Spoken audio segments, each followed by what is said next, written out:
everybody to this presentation. I know for sure that you are going to enjoy it. And it's going to be, our speaker, Melissa Sherman. Now is a consultant, but have, a beautiful background. You'll see it in a minute. She's going to provide a fantastic presentation in reference to or regarding to embedding change management into your continuous improvement initiatives. Cool. Yeah, Melissa has worked in the utility industry for over 27 years. How about that?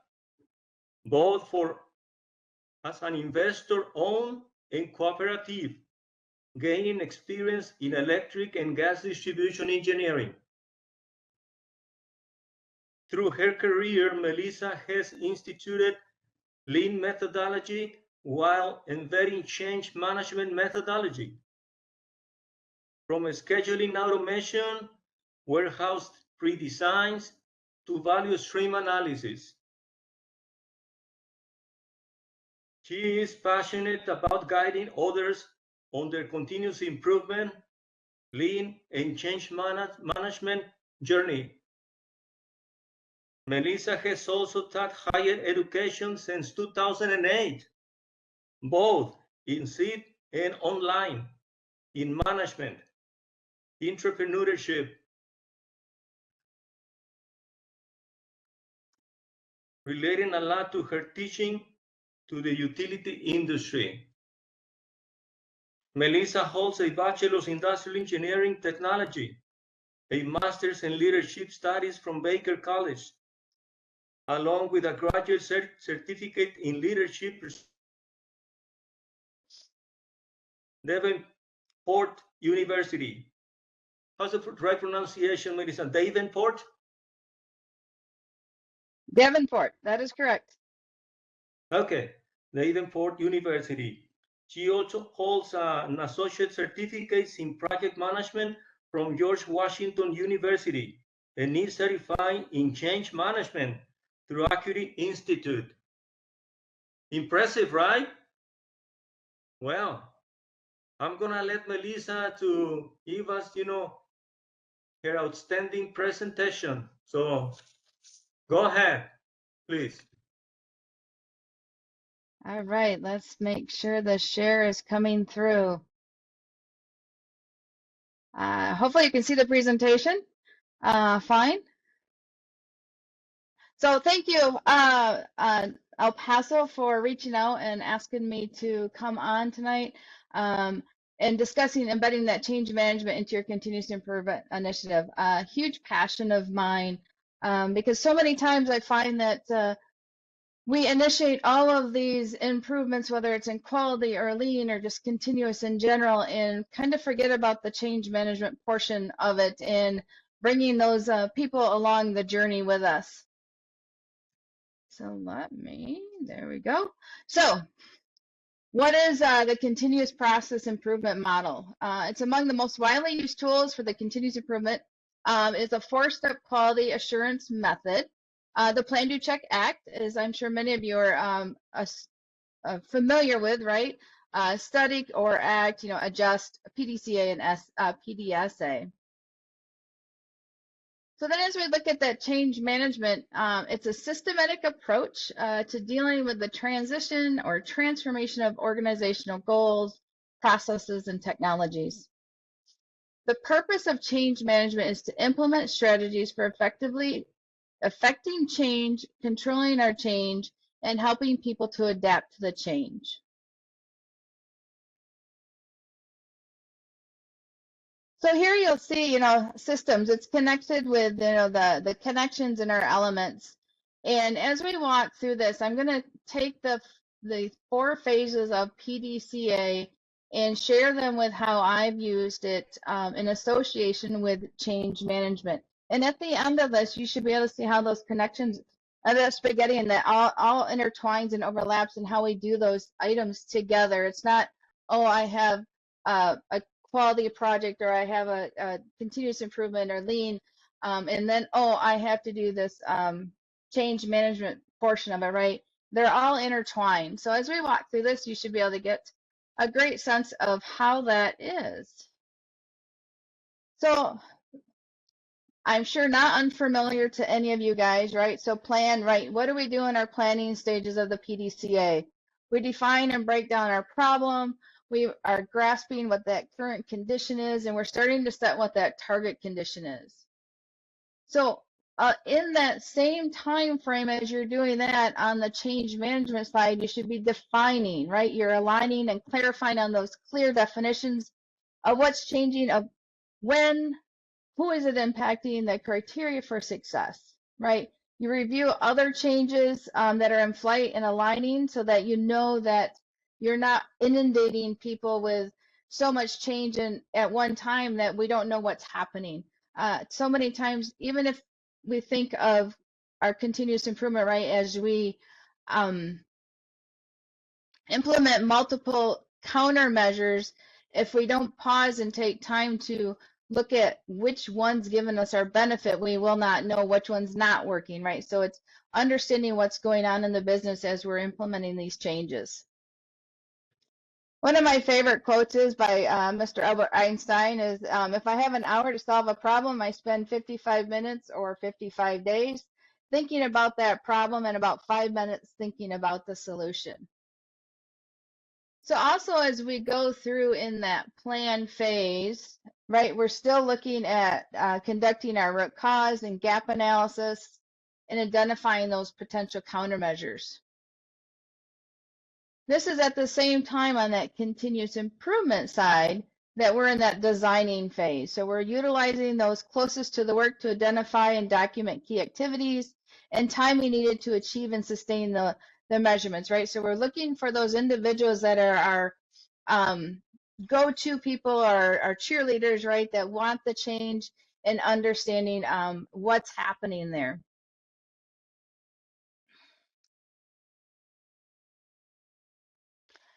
So next is that phase 3, or that do area, right? This is developing and testing our countermeasures, refining and finalizing those countermeasures, and then implementing those countermeasures.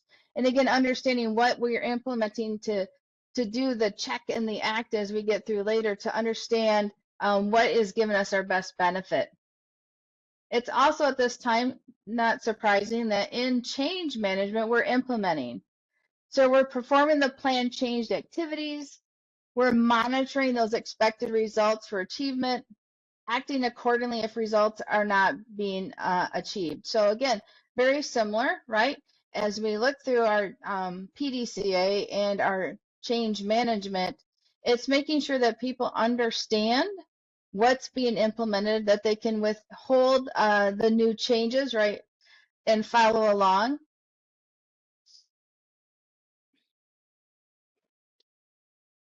In phase 4 is study. So that's measure our process performance. So are we getting what we are expecting?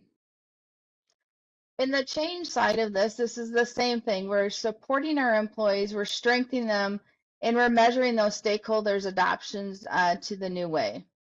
We're making sure that we're validating the change has become fully implemented and embedded into the business. And how do we do that? We go to the Gemba, right? We go and see, we watch, we observe, and we talk to those employees to make sure that they're understanding those long-term countermeasures that have been implemented and upholding the new process as it's intended.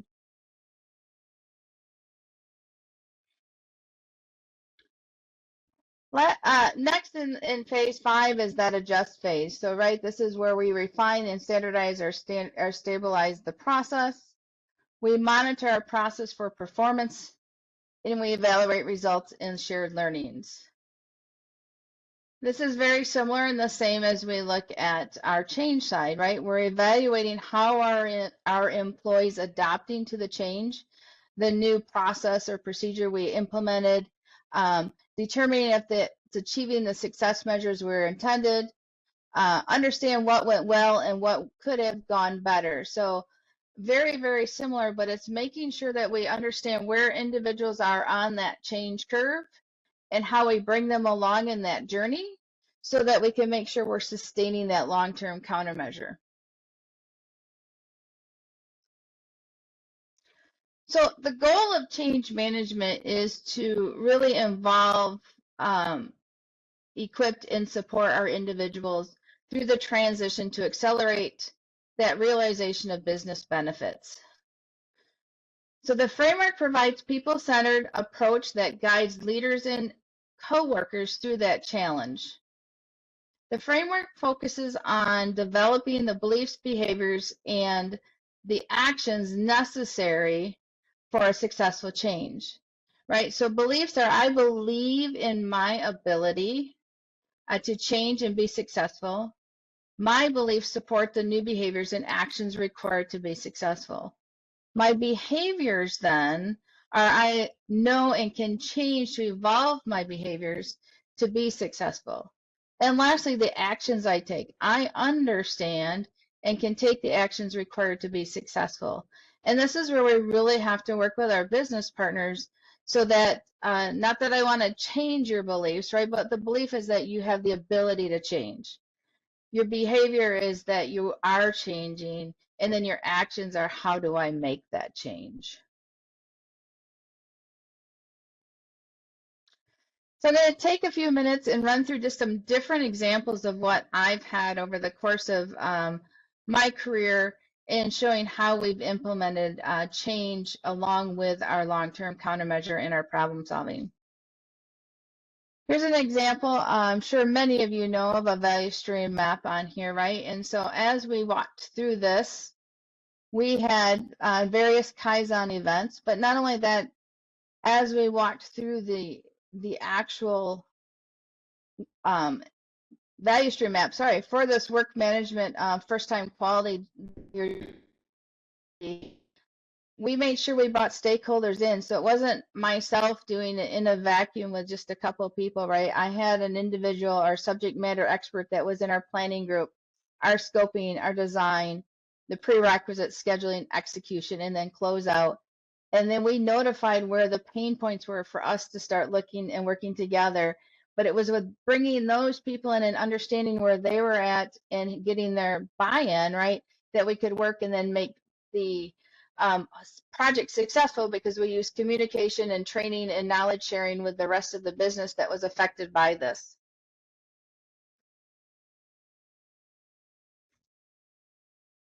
So one way that we did that is we started by building out, in our case, we used a Power App that would allow us to capture the various data that we needed to move us forward in understanding where our gaps were at, but also understanding us where the individuals were in the company. So very simple, a way of doing some data collection. We took that data collection then, and we created, in our case, we created a Power BI because we had the Power App that allowed us to get all of the data collected. So we could see that our biggest gaps in this particular screenshot were at our scheduling of our T-2, so T-2 weeks to when you as a customer would be getting your electric or gas service. And then we had large gaps at T1 all the way down to T0 of execution and then post execution. I'm not sure how well you can see it on the screen, but our volume that was going through was 1,400, and we had 109 defects. Well, we passed 158 defects down. So as our volume stayed the same, our defects continued to rise as we went through the system. And so it was very important that we took the time to go all the way upstream and to find the problem, to solve it, and bring that together to do our change management accurately. I will say, even though I know it's being recorded, but you guys are a few thousand miles away from Michigan, I will say, unfortunately, because we didn't do a PDCA and work diligently with the 5 steps of change management, we didn't sustain in this project. There's others that are trying to fix it yet again. So again, bringing back the importance of when you work together and you're building this was a large transition that our employees had to do, and we didn't bring them along and understand where they were in that change curve. Unfortunately, it failed. And so now if we would have taken time to understand where people were at, we would have had a better chance of sustaining and making this more successful.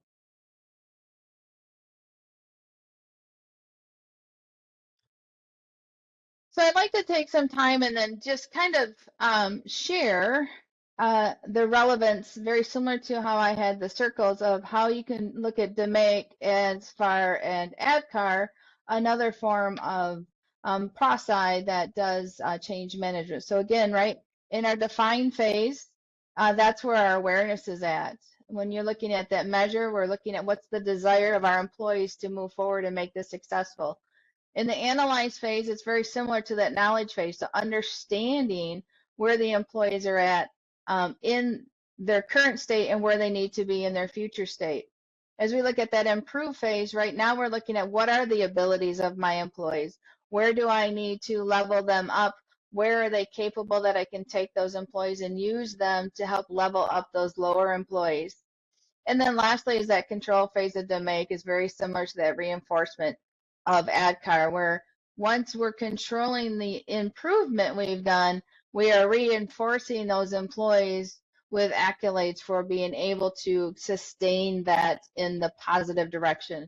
And I don't mean that reinforcement needs to be, dollars or gifts or anything from that. A lot of times it's a simple thank you or a nice job, right? It's a conversation, giving that reinforcement to those employees and lifting them up. Not all employees need to have that the dollars, right, to motivate them. So again, making sure that we're, relevant stakeholders are aware that a change is being considered and planned. One thing I'll say here, and I've struggled with over the course of my career, is that many times we figure stakeholders awareness is just sending an email, right?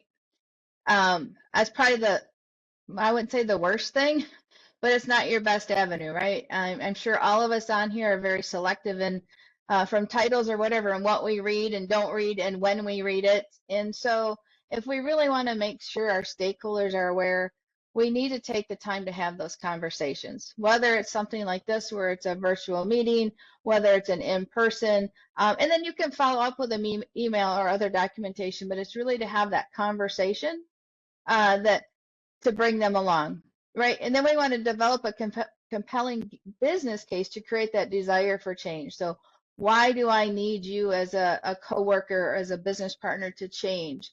And what's the benefit from that? And I see the same thing of just bringing lean into a company, right? They're like, oh, I have my day job and now you want me to do this lean thing? Well, no, if I can get you to do the lean thing, you can get rid of the waste in what you do and have a better life-work balance, right? It's also then identifying those knowledge gaps or potential changes. And then lastly, being able to plan how to train new abilities. I seen an interesting article the other day on LinkedIn of all things, and I kind of had to laugh at it and chuckle because it showed like an athlete, they train and then they perform, and then they train and they perform, and they train and perform. So they're doing this reiterative cadence, right? And whether it's daily, weekly, monthly, yearly, whatever it is, they're doing this cadence. And I see in my own experiences that we train people on how to do lean tools or change management tools, and then we walk away expecting them to be experts. And how do we think about building in a more, I don't want to say rigorous, but a more cadence of training? So, okay, I'm going to train you on this, and let's check back in 6 months or 3 months, and you're going to learn the next tool, and then you go and apply. And so that's another great part of change, is that we bring that in and we're doing it in increments to making sure that our business partners are successful.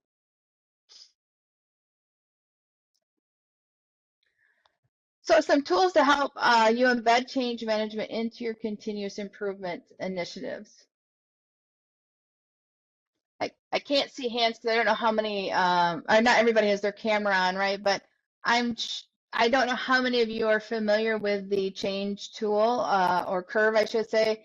There's millions of them out there. I lean towards Kubler-Ross just because that's the one I was trained on, and so that's where I lean at. But what I like to share here is that many people, whether you know of a change curve or not, sometimes you have probably heard it more from a grief if you've lost a loved one or a pet or a family, family member. What I like to say with this, and it's an unfortunate, right? But many of us, if not all of us, were affected by COVID-19. in some way or form. So when that, 5 years ago, 5.5 years ago almost now, when we heard about COVID-19, some of us were in shock, right? Surprised and shocked that this was even an event. Some people, and you may have gone into denial, somebody might have started denial, so that's disbelief, looking for evidence that it's even true, right? It's 2020. How can we have a global pandemic? I'm sure many of us in the quality and continuous improvement world were watching numbers online, trying to figure out if they were accurate or not accurate, but we were in denial. Some people then were frustrated, right? They're recognizing that things are different than, and sometimes angry, right? Frustrated, you go to a local supermarket and you unfortunately couldn't get toilet paper. Frustrated because you had to stay 6 feet apart. In my area, we had arrows in the grocery store to go certain ways up and down the aisles, right? So you couldn't cross anybody. You were following a path. So you were getting frustrated from things. Some people were depressed, right? Low moods, lack of energy, right? I know some friends that are extroverts, and once you're at home working, if you had to move to home and you couldn't hang out with friends, they started to get depressed. And then there are people that started going and experimenting, right? That's initial engagement with a new situation. So I have some friends that would go out to dinner on a cadence, and you couldn't do that in the beginning stages of COVID-19, that they're experimenting, at least in Michigan. Well, in the summer months, was they both families went and got food. They found a park. They sat at a picnic table that was 6 feet apart. They could still have their dinner and they could collaborate. Then we had decisions to make. So learning how to work with the new situation, feeling more positive. Some people had decisions of vaccination or not vaccination, or what vaccination to get, because there were a handful of different ones. What style of mask to wear, where to wear the mask, keeping kids home, going back to work or staying home. So we had decisions to make. And then lastly, I think all of us are at this point, integration, right? Change, integrated, and renewed individuals. So we all have integrated the effects of COVID-19 and how we as an individual and our companies run today. And we're all different, and that's fine. So again, the importance I like to bring to this is, as we're doing those continuous improvement and quality projects, that people are going to be in different areas of this change curve throughout that process.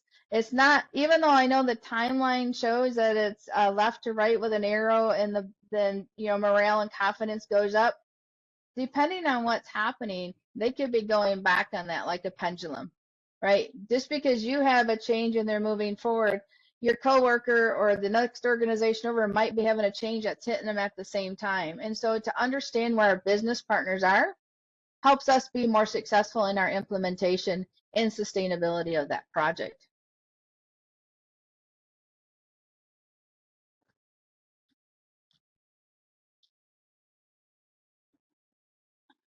So this is just a quick little chart that I've thrown together.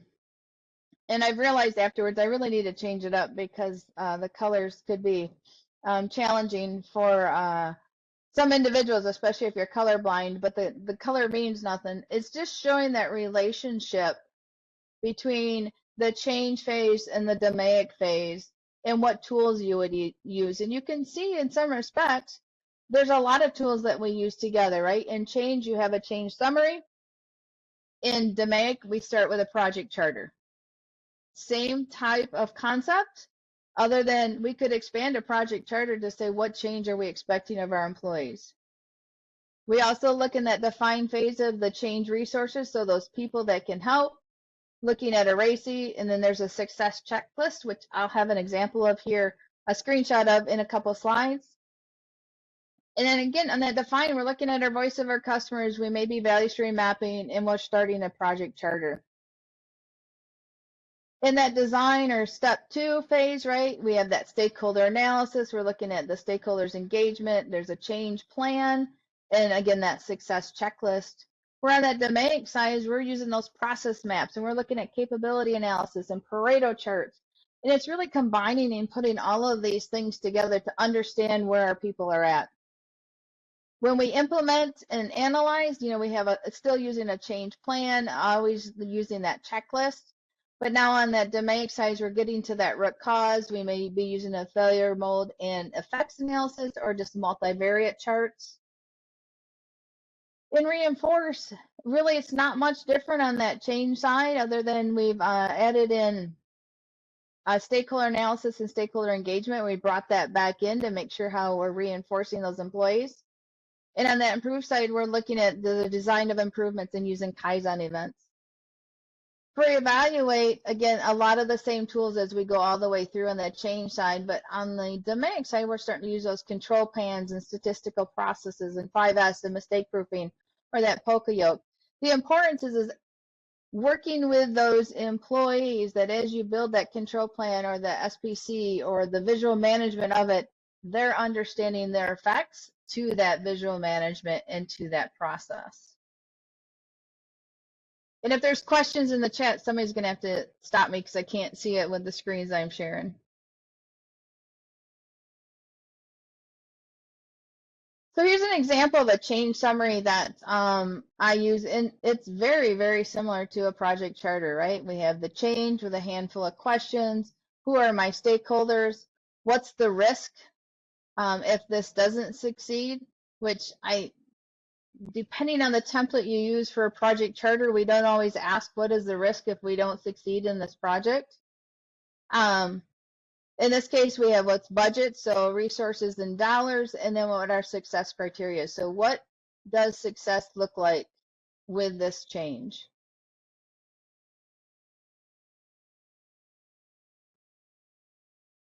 The other thing I like to share here is Cotter's 8 steps of change management. So step 1 is, increased urgency. People start telling each other, let's go, we need to change things, and we build that excitement. Step 2 is building a guiding team, right? So this is those people that are your advocates and are going to go out in the business and help you move that improvement along. Step 3 is getting the vision right. So making sure, I talked about that work management where it failed because we didn't do change management right. Unfortunately, the vision wasn't right. And so therefore the employees were following not necessarily the wrong vision, but depending on who you talk to, there was probably about 10 different visions. So we couldn't narrow the vision down to be more successful. Communicate for buy-in, step 4. So people begin to buy into the change, and this shows in their behaviors, right? Again, communication is not just an email. It's not just a written document that's sent. It needs and should always be a communication. Step 5 is empowering action, right? So the more people feel able to act and do act on the vision. So we're empowering our employees. 6 is creating those short-term wins, which is common, right? When we do problem solving and when we have a large problem, we break it down and we go, okay, what can we go after quick and have a quick win? It's the same as we think from a change management. Step 7, don't let up, right? Don't take your foot off the gas pedal. Making sure people wave after wave of change until the vision is fulfilled. And then step 8 is that making it stick, right? New and winning behaviors continue despite the pull of tradition, turnover of change leaders, etc.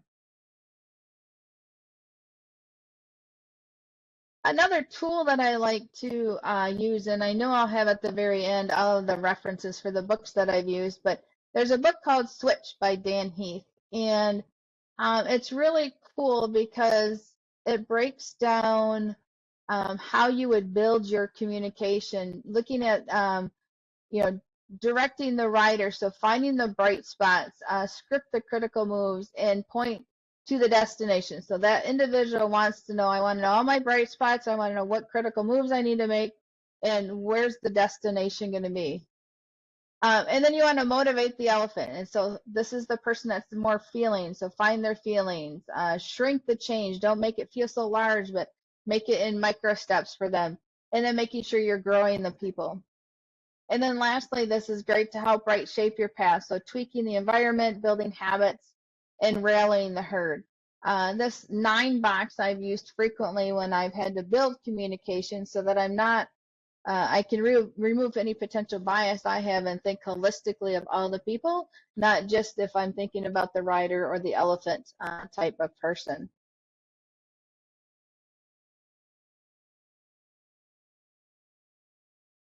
Another great opportunity to use is another book called The Influencer Model. So using the 6 sources of the influence that allows you to find those vital behaviors, which clarifies and measure results. And you'll notice that it's a loop, right? It's going around and around. The nice thing about this one too is also in correlation with using switch is that I can say, okay, I have there's personal and my personal motivation. So I'm making it desirable for personal. And then what's the personal ability? How can I surpass their limits? Then number 3 is social motivation. So harness peer pressure in a positive way. And 4 is social ability. So finding the strengths in numbers, bringing the herd along to help you move this change.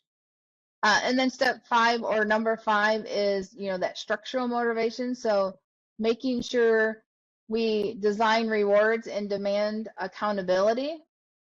And then 6 is structural ability, so changing the environment. So it's through this also that you can, again, intertwine. I wouldn't say there's any one best tool, and I use pieces and parts from each of them to help really build the communication, the effort, and what I need to make a change successful. One other one that I really like is that there's another book, and I do a lot of driving, so I listen to a lot of audiobooks, but it's called Change Intelligence. And so I know I'm sure we've heard of EQ and IQ and CQ, and I don't know how many of them are out there. But this is really looking at individuals leading with their heart, hands, or head, and you can see the areas. So people who lead strongly from the heart are motivated and supportive coaches. Indeed, there's no leader that I've worked with who isn't bringing their heart to work more than ever since the pandemic, right? So the visionary individual, so that's in the visionary in the heads area, excel at the why. So they lift people up, heads up out of the muck and mind of the crisis and help them reframe reality towards inspiring future. The executors lead from the hands and are very tactical oriented. The trying to find the other one, sorry. The adapters are the heart. The adapters in the middle intuitively see the need of the head, heart, and hands and can agilely fill gaps, pivoting to adapt their approaches to make sure people, purpose, and process considerations are covered. I took this survey assessment, I should say, and so a little bit of background, and thanks for the great introduction. But as it's mentioned in there, I have an industrial engineering degree. I love to take things apart and put them together since a young kid, and so that fit with me. And I was rather surprised when I took this assessment because my hands only rated a 30, and I thought I would be higher. My head, so leading with my head was a 70, and leading with my heart is 100. And I said, oh, well, that makes sense because I'm always wanting to say, what's the why? Why are we doing this? How can I move forward? Explain the why. If I don't know the why, I don't want to, it's harder for me to go forward. So very, very interesting from that perspective, relates very closely with my DISC assessment and everything else, but not necessarily with the engineering degree.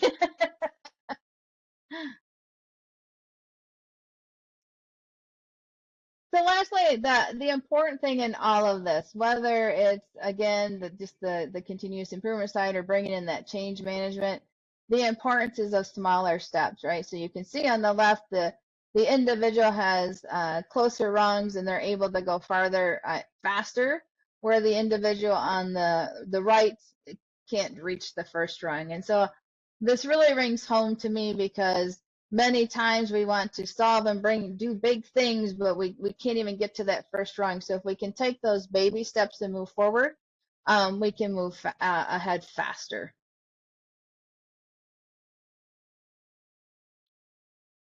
I'll leave this one up quickly for a moment, I should say. So these are all the different books that I used in relation, along with experience, to help me put this presentation together. Again, ADKAR is a great one for change, along with Leading Change with John Carter. The book of Switch with Dan and Chip Keith. Change Influences by Barbara Trey Lawton. Influencer, the Lean Six Sigma Pocketbook, and then Improve Less by Chad Bereither. And lastly, I just have, if there's any questions, I'll open it up for questions.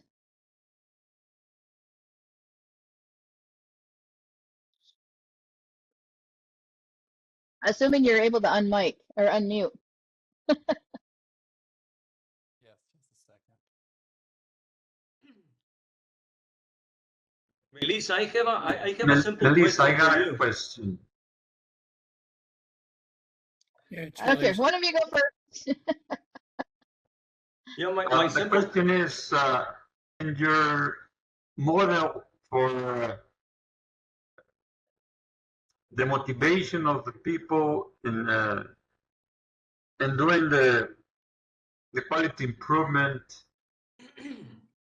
when you talk about the models you are using, DMIC against ADKAR or against another one, did you place control in one of your models?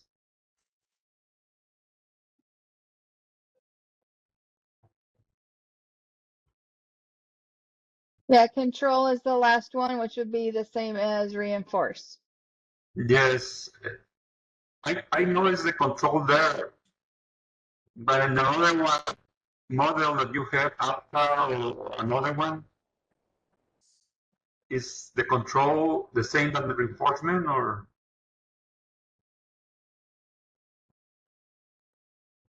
I had this one. I'm trying to figure out which one, so sorry for the sliding through the deck. Yeah, and yeah, my question is the control of this, all of these actions we have there. Which one is control? Control would be reinforce.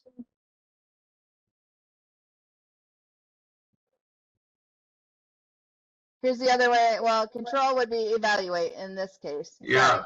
yeah. I saw that. Thank you very much. You're welcome.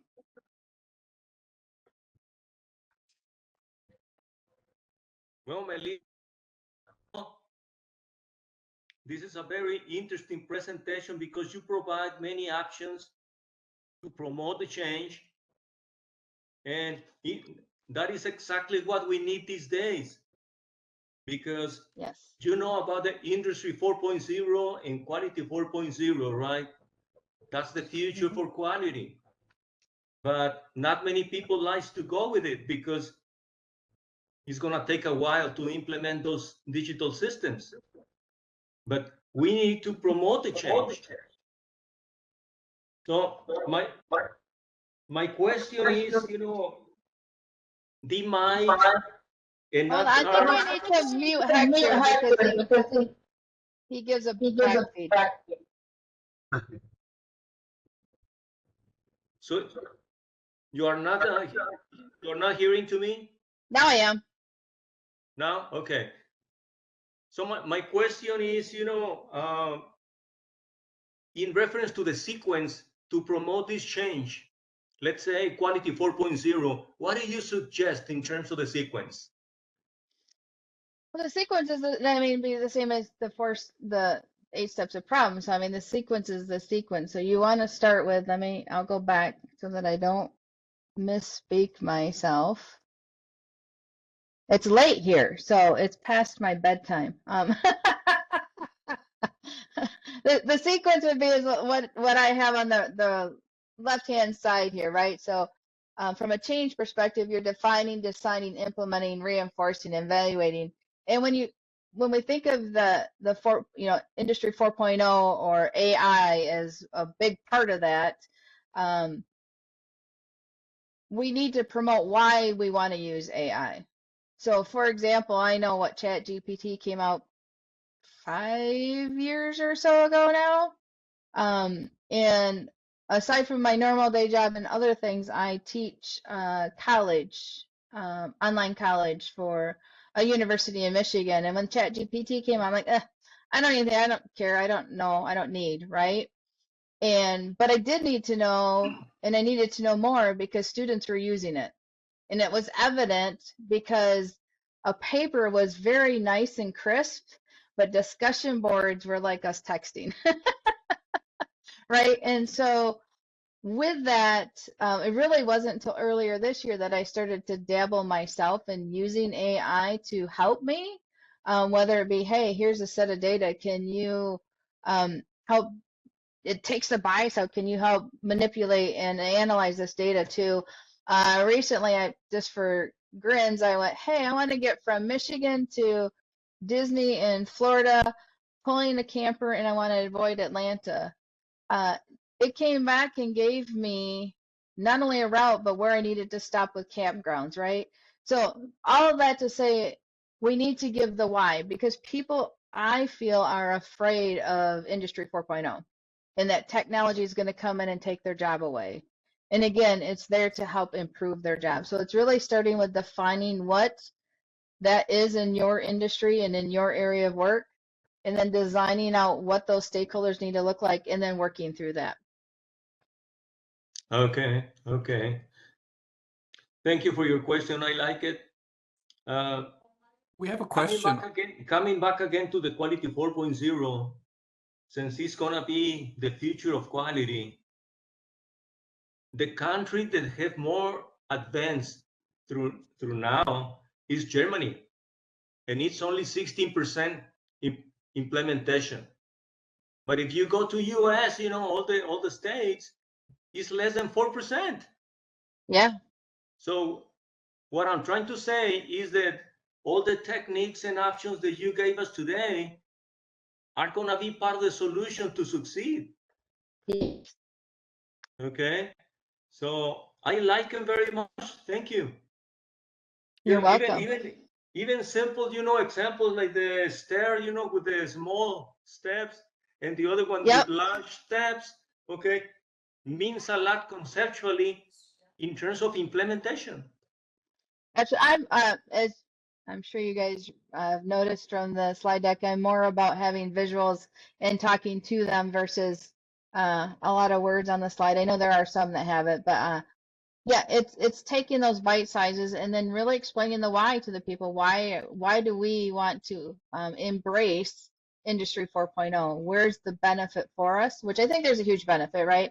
But going through and walking through those stages with the organizations and companies, I think there's, unfortunately, it will be a little bit of an uphill battle depending on where they are in their current quality and lean and continuous improvement journey. If they're further behind in that, they're not going to adapt to Industry 4.0 as fast. Yeah. No, the benefits with implementation of quality 4.0, one of those is machine learning. Yes. So with digital information, you're going to make machines to learn, to not to do defects, okay? So that's something that is going to be impressive, especially from machines.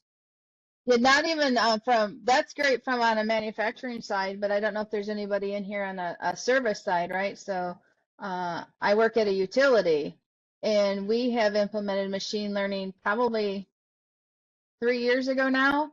And that machine learning is trying to understand when there's power outages, what the cause is and the time to restore your power, so that we can give customers a better estimated time for restoration. So we have machine learning doing that constantly when we have power outages. And it's just amazing on how better and more accurate it gets after every inclement weather event we have. I see. Okay. Got it. We have a question from Andres in Thank the you, Melissa. chat. Yep. There's a ahead, Barry. question from Andres in the chat, and his question is with I guess it's AI being more present in industry. What are the challenges you see with change control in today's world? I Did don't you hear see me? a challenge. Okay. Yeah, I did. I'm Okay. trying to, and I Okay. just opened it up so I can read it too. I think AI can help us from change, right? There's times where we are, how do I say this, kind of in our own bubble, maybe is the right word. And this is the way we're doing it, this is how we're going to do it, and we don't think about the employees as much as we should.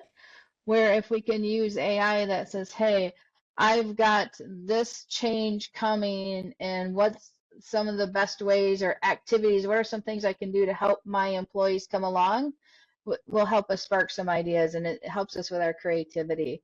So I don't think there's a hindrance in AI from a change perspective, aside from how we use AI in general. I have a question. As I'm looking at like the information you're presenting, I see that, you know, there's nothing like brand spanking new here, right? You're Nope. bringing in a lot of concepts. There's concepts that are all out there, and the you know, of course, lean has gotten quite a bit of how should I say, skepticism, you know, just because you can't point to any particularly great long sustained examples. You know, everybody keeps going back to Toyota. Um, and you know, I look at these things and it's like there again, there's nothing like really new here. Integrating the ideas, I think, is, you know, I mean, obviously it's something that we can synergize these things. But what do you know, what is your prescription when you're working with people to say, hey, these ideas aren't new. How do you actually get them in there and sustained in practice, right? Because you gave us the one example where you said you guys didn't apply that. Um, where have you applied it where it feels like it's sticking at least a little better? I will say, unfortunately, in my normal day job, it doesn't stick as well as I would hope, Hmm. because they're very reactive in firefighting, versus Hmm. implementation was implemented and sustained. I will say in some areas that I've done consulting, uh, there's been a better turnout.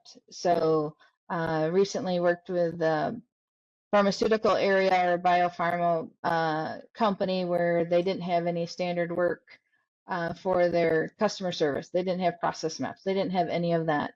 And so I was able to go through and do all that with them and talk through and explain the change. And so they didn't have drastic changes, but they had some minimal changes where they're making sure that all customer service where people are doing the same thing, not their own thing, right? Hmm. And so I actually just checked back with them here in the last week, and that is being sustained. So it's again taking the time and explaining the why, because they were the people that had their arms crossed and said, we don't need this. We don't need this continuous improvement here. We don't need this. And then once we walked through it and they seen where it benefited them, especially if one was going to be off sick, the other would know how to cover. So Hmm. from that perspective, life's more successful, but maybe it was because I was more of the consultant versus the internal employee trying to instigate and improve a change from that perspective. Okay. Yeah, 'cause I see that as kind of our big challenge in quality. You know, because I think about all these tools that we have to do, you know, to play the game better, you know, and Yeah. and I see that they don't, if they're implemented at all, it's scattershot and unsustained. You know, that's the part where it's a little distressing. Um, Yeah, it just triggered a thought. There is one instance that I've had that I can put my finger on in the utility industry where we went through and we did a value stream mapping We found a pain point. We made a change. It was a rather significant change for the engineering side for the specific group, where they had to be more, I'll call it, diligent and intentional with their project scopes, and to reduce the amount of project change notices, specifically asking for more money, right? And Yeah. when we went through that, if I were to have just handed that off to the business, my gut feeling is it wouldn't have sustained. But because I knew we had such a huge win in the millions, that I had on my calendar every 6 months to follow up with them and confirm that it was still working the way it's intended. And now that they have taken that ownership. So sometimes it's a bigger effort on us as the individuals leading the initiative within the company, even though it's not ours. But we're maybe facilitating that problem solving and that change, that we have to take the time and work with the company or the individuals to make sure it's sustained. And I just think that depends on where you are in your journey from your continuous improvement initiatives at a company. Mm-hmm. Yeah, I think that's one of those things that I spend a lot of time thinking about. Okay, because I've been doing some consulting work with a company, and it's a relatively small business, maybe 100 something employees, and they don't have very good processes and so forth. And I can actually look at it and say, well, I know where the principal obstacle is, and that's the CEO, right? And Yep. to the point, he acknowledges his problems, but he doesn't acknowledge his like, how should I say, his solutions are clearly inadequate and cannot see how he can't see their inadequacy, right? So that's one of Yeah. those things where just like, oh, okay. I mean, everybody can do the math, right, of the business. Like, you're making money, you're not making money, but figuring out how to execute so that they're not basically setting hundreds of dollars on fire every day. They're just Right. by their poor qualities. Yeah, I don't know. It's one of those things that weighs on me because it's not like we don't know how to do better. So Yeah. It's getting I'll say creative in how we move forward. So yeah. on topic but off topic, since you mentioned tools. So everybody, I think, does. I mean, we all have the same 8-step methodology for problem solving. How you document it may be different. Some people may use a blank A3.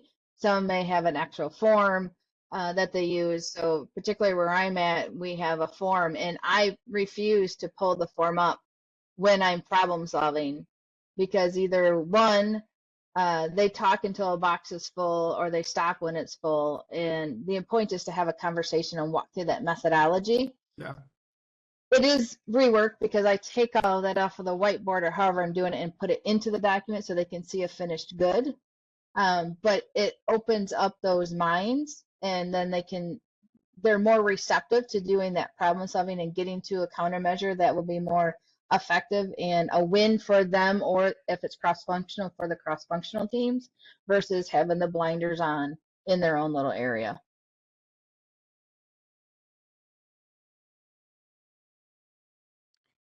One more question for me, Melissa. Yes, sir. How do you manage, or how could you change people that says nine for everything that you provide? For example, you want to make a change, and there are people who says, no, I tried that, no, it didn't work, that doesn't work. So how do you manage those people? HR. No.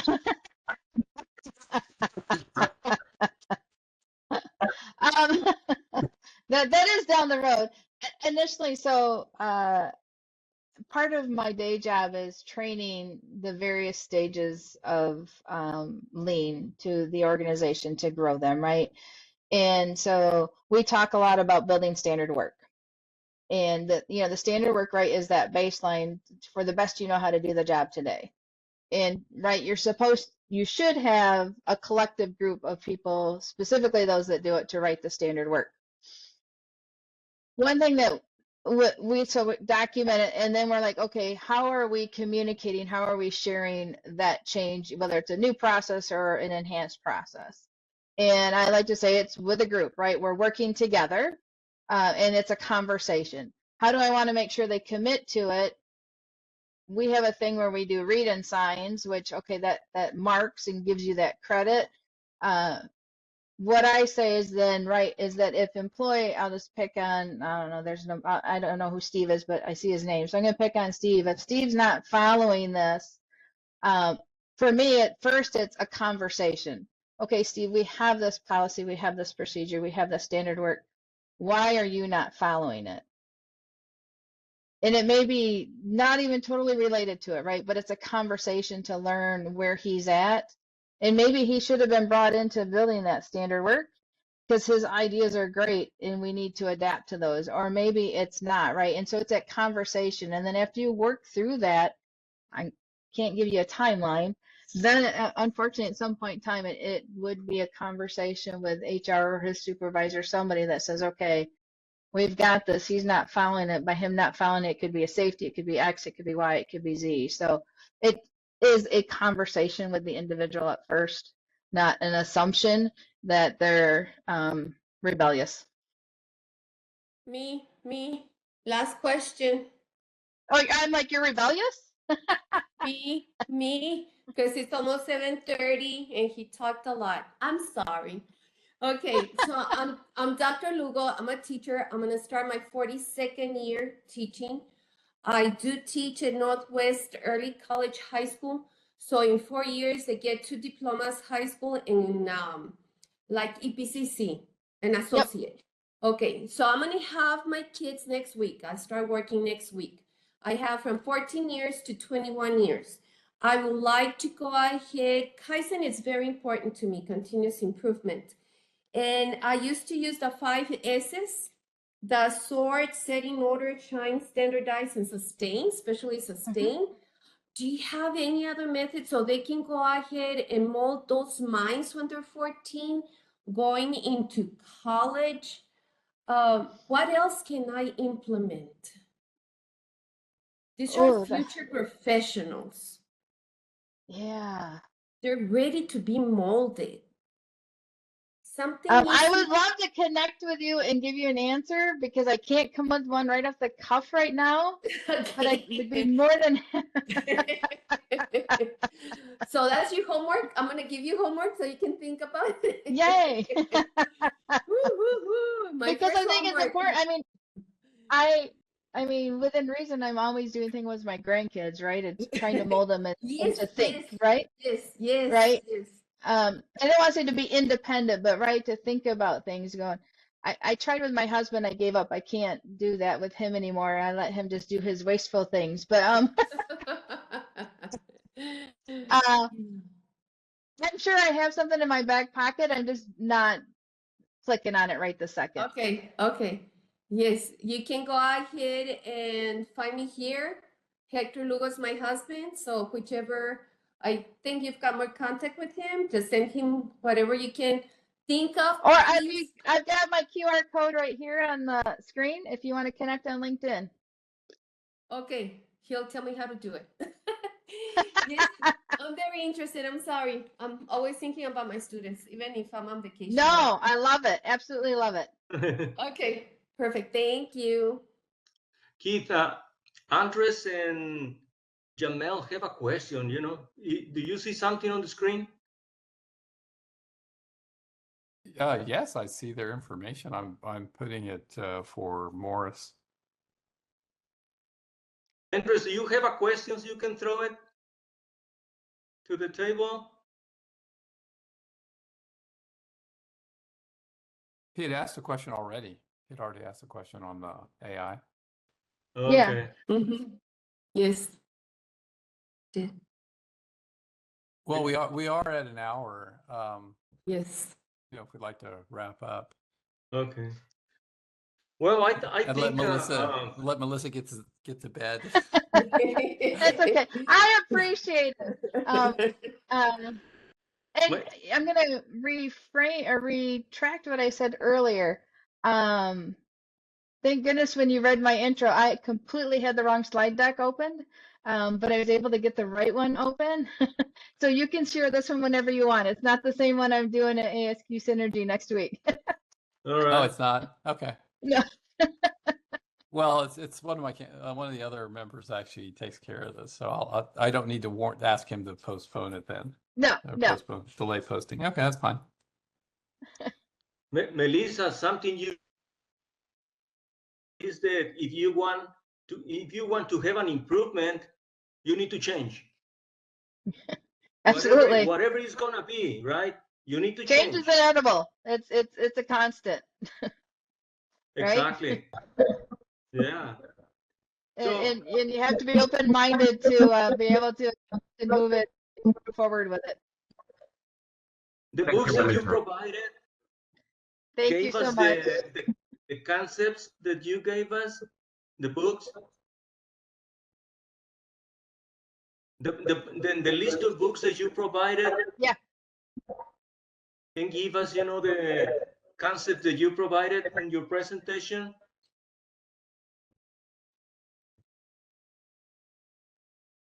Thank you It's guys for already having there. me tonight. Thank you for having me tonight. I appreciate it. So And thank you for sending me the link. I'm almost paranoid today. you can hear you can hear me well? No, right? My sound is not good. I can hear you, but for some reason when you talk, it echoes through Hector. Thank you, Melissa. Okay. Well, Yes, Keith, you want to say something, Keith? No, I'm good. Okay, thank you. I'm going to stop the recording now. Melissa, thank you very much. Okay, we truly appreciate